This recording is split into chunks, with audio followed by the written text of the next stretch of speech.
Think about it.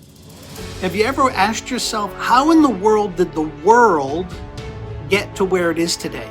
How did our country get into this mess? How could we be in such an absolute swamp of sin and sinfulness? Well, let me tell you, you want to know how the world got into this wicked, evil place? The church let it. That's right, the church let the world go to hell. Now I know we're gonna have some pushback here. I get it. But, well, it was Satan. Well, it's sin. Well, we're in a fallen world. Yeah, I get all that.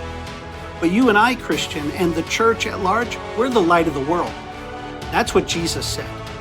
And let me just make it very simple and very direct.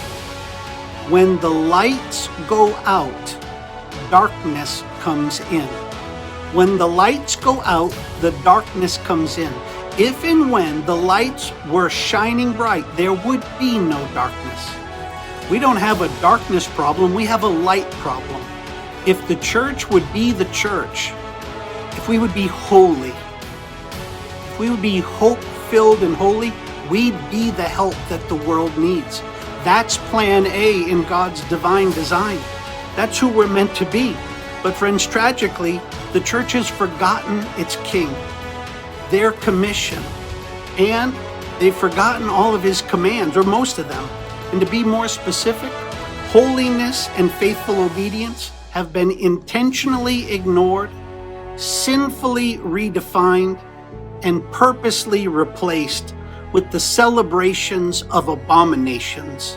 In short, biblical holiness is being mocked by the majority of today's self-affirming, blind and pitiful, lukewarm, world-loving, praise-chasing, crowd-building spiritual whores, also known as the apostate cultural church.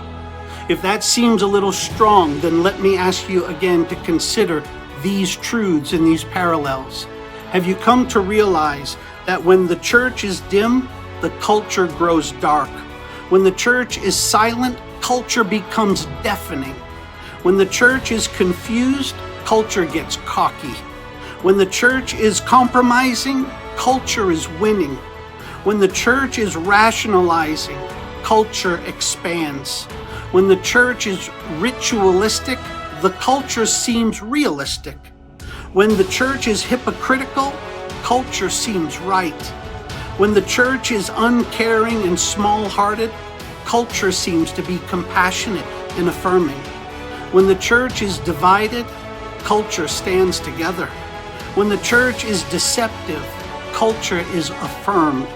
When the church is lukewarm and lazy, culture gets fired up and starts taking prisoners.